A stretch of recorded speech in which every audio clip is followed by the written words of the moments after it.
আপনারা অনেকেই জানেন আমরা বড় বেশি কঠিন বেদনাদায়ক অত্যন্ত ব্যথাতুর সময় আমরা পার করছি মুসলমানরা। একদিকে মানব ইতিহাসের সবচেয়ে বর্বরচিত হত্যাযজ্ঞ গণহত্যা চলছে দিন দুপুরে বিশ্বের শত শত কোটি মানুষের সামনে ফিলিস্তিনের গাজায়। আজ সেখানে মানবতা এমন ভাবে ভুলুণ্ঠিত হচ্ছে, ঝড় তুফানে আমরা গাছের পাতা উড়ে যেতে দেখি, সেখানে বোমার আঘাতে মানুষের দেহ আকাশে উড়ে যেতে আমরা দেখেছি। প্রিয় ভাইরা, আজকের বিশ্বকে বলা হয় সভ্য পৃথিবী, আজকের পৃথিবীকে বলা হয় নাকি মানবিক পৃথিবী। আজকের পৃথিবীর সভ্যতা এবং মানবিকতার ধ্বজাধারে যা ধারণকারী যারা, তাদের মুখোশ, তাদের আসল রূপ, তাদের আসল চেহারা চরিত্র আজ দিনের আলোর মতো পরিষ্কার হয়ে গেছে। গাজায় প্রতিনিয়ত শিশু হত্যা চলছে, ফিলিস্তিনের ভিডিওগুলো দেখবার মতো অবস্থা নাই। একটু আগে একটা ভিডিও দেখছিলাম, আল্লাহ তাআলা আমাকেও একটা বাচ্চা দিয়েছেন ৮-১০ বছরের। ৮-১০ বছরের একটা ছেলে ৫-৬ বছরের একটা ছেলেকে, ছোট ভাইকে বড় ভাই সান্ত্বনা দিচ্ছে, মাথার উপরে হাত বুলাচ্ছে। ছোট ভাই বড় ভাইয়ের কোলে মাথাটা রেখে চোখের পানি ফেলছে, অঝরে কাঁদছে, কারণ তাদের বাবা মাকে শহীদ করে দেয়া হয়েছে। বড় ভাইটা ছোট ভাইয়ের মাথার উপর হাত বুলাচ্ছে আর তাকে সান্ত্বনা দেওয়ার চেষ্টা করছে, ব্যর্থ চেষ্টা। শত সহস্র শিশু আজ এতিম হয়েছে, শত সহস্র মা বাবার বুক আজ খালি হচ্ছে। যারা নারী অধিকার নিয়ে পান থেকে চুন খসলেই চিৎকার চেঁচামেচি করে, সেই মানুষগুলো আজ পাথর হয়ে গেছে। তাদের চোখের সামনে শত সহস্র মা বোনকে আজ খুন করা হচ্ছে।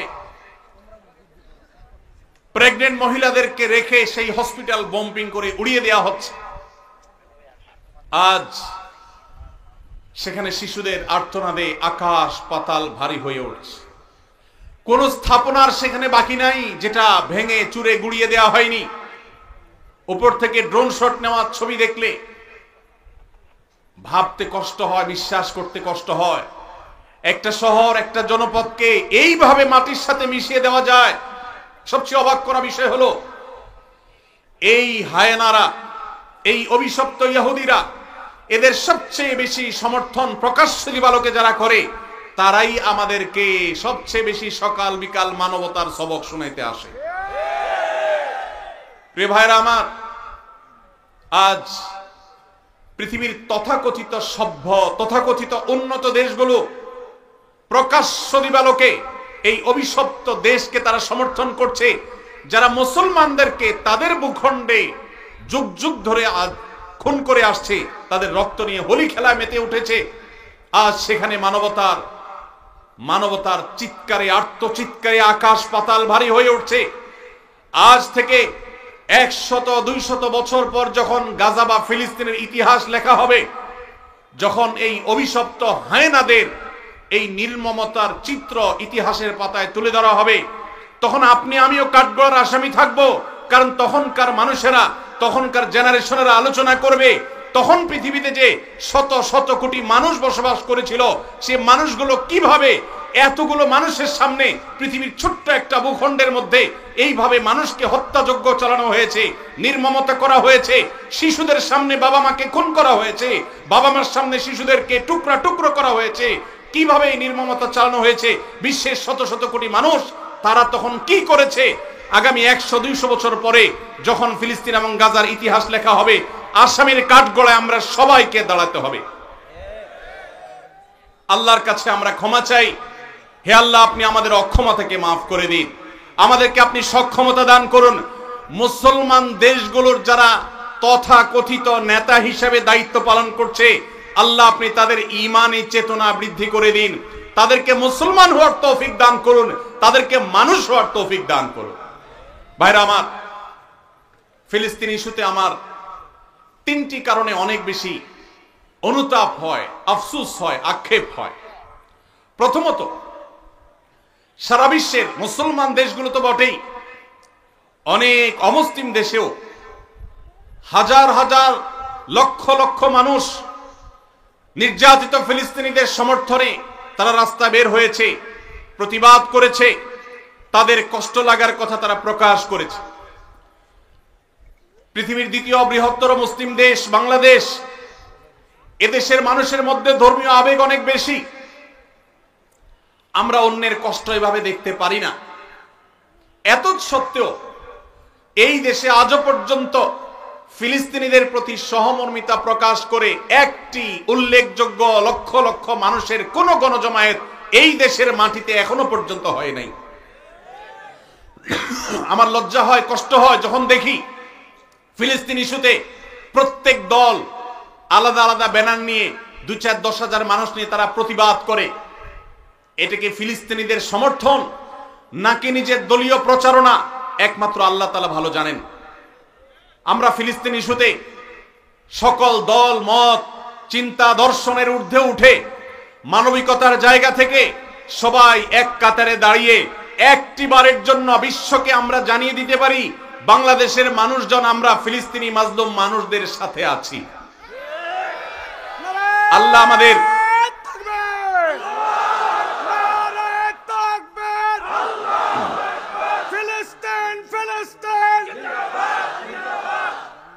আল্লাহ রাব্বুল আলামিন আমাদের মুসলিম নেতৃবৃন্দকে সেই সুবোধ দান করুন, তারা যেন এদেশের সকল মতের, সকল চিন্তার, সকল পথের, সকল আদর্শের, সকল দলের মানুষদেরকে, এমনকি আমাদের যে সমস্ত অমুসলিম ভাইয়েরা আছেন তাদেরকেও এই মানবিক ইস্যুতে এক কাতারে দাঁড় করিয়ে লক্ষ লক্ষ বাংলাদেশের মানুষ ফিলিস্তিনি পতাকা হাতে নিয়ে তারা ফিলিস্তিনের প্রতি সহমর্মিতা প্রকাশ করবে, জানাবে। এই চেষ্টাটা আমরা করতে পারি কি পারি না? ইনশাআল্লাহ। আল্লাহ আমাদের সবাইকে সেই তৌফিক দান করুন। এই ইতিহাস এই দেশে রচনা হোক, আমরা সেই দোয়া রব্বে করিমের কাছে আজকে ফরিয়াদ করছি। আল্লাহ আমাদের এই একটা মিছিল, একটা প্রতিবাদ, একটা বার্তা বিশ্ব মিডিয়াকে দেওয়ার মতো কাজ এখনো পর্যন্ত এই ভূখণ্ড থেকে আমরা করতে পারি নাই। এর চেয়ে বড় লজ্জার বিষয় আর কিছু হতে পারে না। অমুসলিম দেশগুলো, জাপানের মতো দেশে হাজার হাজার মানুষের বিশাল বড় গণজমায়েত হয়, সেখানে এই অভিশপ্তদের এমবাসি ঘেরাও করার মতো ঘটনা ওইসব দেশে ঘটে। দুর্ভাগ্যজনক বাস্তবতা, আমাদের দেশে যার যার মতো আমরা কথা বলি, আমরা মিছিল করি, ব্যানার নিয়ে দাঁড়াই, প্রতিবাদ করি, মানববন্ধন করি, কিন্তু সবাই ঐক্যবদ্ধভাবে বিশ্বকে জানাবার মতো একটা ঐতিহাসিক সমাবেশ, ঐতিহাসিক গণজমায়েত আমরা আজও করতে পারি নাই। ইনশাআল্লাহ অচিরেই সেটা হবে। আল্লাহ আমাদেরকে সেই তৌফিক দান করুন। দ্বিতীয় আমার আফসোসের কারণ ফিলিস্তিন ইস্যুতে, আপনারা জানেন অন্য অমুসলিম দেশগুলোতে পর্যন্ত, খোদ আমেরিকাতে পর্যন্ত ইহুদিদের বিভিন্ন প্রোডাক্ট গুলোকে অত্যন্ত কার্যকর ভাবে বয়কট করা হয়েছে। আমাদের এই দেশে প্রত্যেকটা দোকানে দোকানে, প্রতিটা দোকানে দোকানে আপনি পাবেন ইহুদি পণ্যে পরিপূর্ণ ভরপুর সয়লাব। আমরা অনেকে আছি যারা ফিলিস্তিনি বাচ্চাদের ভিডিও দেখে চোখের পানি ফেলি, কিন্তু আমাদের ওয়াশরুমে গেলে হ্যান্ড ওয়াশটা দেখা যায় ইহুদিদের। আমাদের ওয়াশরুমে গেলে দেখা যায় সাবানটা কেনা হয়েছে, যে সাবানটা আমি টাকা দিয়ে কিনে এনেছি আমার পকেট থেকে, সেটা ইহুদিদের তৈরি করা। আমি যে সফট ড্রিঙ্কস গিলছি ডক ডক করে, সেটা ইহুদিদের তৈরি করা। এই সমস্ত পণ্য আপনি যখন মুদি দোকান থেকে কিনেন, আপনি কোন দোকান থেকে যখন ইহুদিদের কোন পণ্য কিনেন, তখন আপনি পণ্য কিনেন না, আপনি মূলত ইহুদিদেরকে চাঁদা দেন বোমা হামলা করবার জন্য। আপনি যেটাকে টাকা দিয়ে সম্পদ কেনা, মাল কেনা মনে করছেন, এটা মাল কেনা নয়, এটা অভিশপ্তদের বোমাবাজিতে সাহায্য করা। লজ্জার বিষয়, কার্যকরভাবে বাংলাদেশে এখনো পর্যন্ত ফিলিস্তিন ইস্যুতে আমরা একটা বয়কট কার্যকরভাবে করতে পারি নাই। একটা সফট ড্রিঙ্কস শুধুমাত্র কিছুটা বর্জন করা গেছে আলহামদুলিল্লাহ, আর বাকি প্রোডাক্টগুলো সব যেভাবে সেভাবে রয়েছে। আমি একটা দেশীয় প্রোডাক্টের একটা মালিক, একটা দেশীয় প্রোডাক্টের একজন মালিককে প্রশ্ন করেছিলাম, ভাই আপনাদের প্রোডাক্টগুলো কেন বাজারে বাজারে দোকানে দোকানে পাওয়া যায় না? কেন ইউনিলিভারের মাল বাজারে পরিপূর্ণ? কেন যারা আমাদের সমাজে 14ই ফেব্রুয়ারিতে আমাদের তরুণদের চরিত্রকে ধ্বংস করার নীল নকশা করে সেই ক্লোজ আপ কেন আমার দোকানে থাকে? কেন আপনাদের পেস্ট দোকানে নাই? আমাকে সেই বাংলাদেশি কোম্পানির মালিক, বাংলাদেশি প্রোডাক্ট তৈরি করেন সেই ব্যবসা প্রতিষ্ঠানের মালিক, তিনি আমাকে বলছেন, ভাই লজ্জার কথা, আমাদের দেশে এক শ্রেণীর, সবাই নয়, এক শ্রেণীর অসাধু কর্মকর্তা কর্মচারী আছে সরকারি অফিসগুলোতে, যারা এই সমস্ত ইয়াহুদি কোম্পানিগুলো, বিদেশি কোম্পানিগুলো থেকে টাকা পয়সা খেয়ে, ঘুষ খেয়ে তাদের জন্য সকল সুযোগ সুবিধা, সকল ফ্যাসিলিটিসকে এমন ভাবে প্রোভাইড করে যে আমরা দেশীয় প্রোডাক্ট যারা প্রস্তুত করি, তৈরি করি, তারা তেমন কোনো সুবিধা করতে পারি না। তার এই কথার বাস্তবতা আছে। আমিও কিছুটা অনুভব করার চেষ্টা করেছি, অনুসন্ধান করার চেষ্টা করেছি।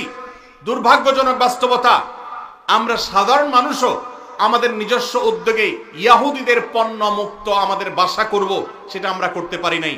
মনে রাখবেন, আপনি যদি ইয়াহুদিদের পেস্ট না কিনেন, তাদের সাবান না কিনেন, তাদের প্রসাধনী না কিনেন, তাদের কোনো প্রকার আইটেম আপনি না কিনে তার জায়গায় যদি একটা মুসলিম দেশের তৈরি করা, আপনার নিজের দেশের তৈরি করা কোনো জিনিস আপনি নেন, কোয়ালিটি যদি একটু খারাপ হয়, দাম যদি একটু বেশিও পড়ে, আপনার এই কিনার কারণে, এই যে আপনি স্যাক্রিফাইস করলেন, একটু কম কোয়ালিটির জিনিস নিলেন, আবার দাম একটু বেশি দিলেন, এই স্যাক্রিফাইসটা কিয়ামতের ময়দানে ফিলিস্তিন ইস্যুতে আপনি আপনার ন্যূনতম দায়িত্বটা পালন করতে পেরেছেন, এই হিসাবে আল্লাহর কাছে হাজির হবে। এর সওয়াব আপনি আল্লাহর কাছে লাভ করবেন ইনশাআল্লাহ। আমরা কারা কারা আছি ইয়াহুদিদের পণ্য মুক্ত করব আমাদের বাসাগুলোকে? কারা কারা আছি?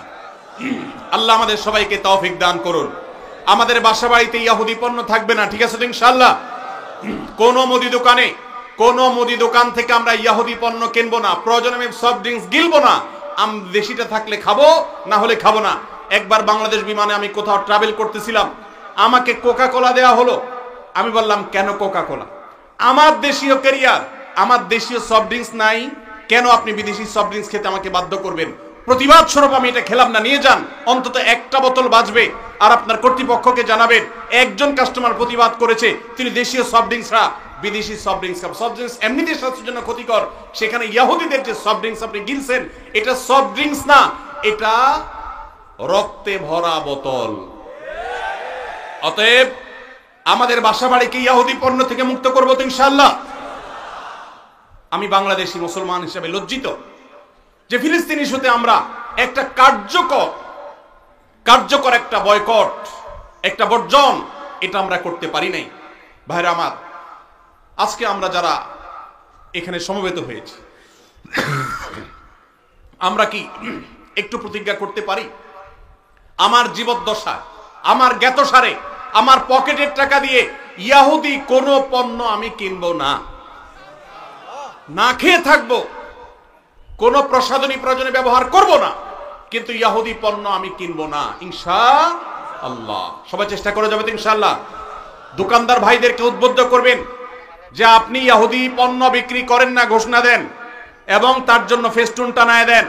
আমরা প্রচার করব আপনার দোকানের যে অমুক দোকানদার ভাই তিনি ইয়াহুদি পণ্য বিক্রি করেন না, তিনি ইসলামী চেতনা মাজলুমদের পক্ষে অবলম্বন করে তিনি তার এই স্যাক্রিফাইস করেছেন। তার দোকানের বিক্রি বাড়াবার জন্য আমরা প্রচারণা করব ইনশাআল্লাহ। চেষ্টা করা যাবে না ইনশাআল্লাহ?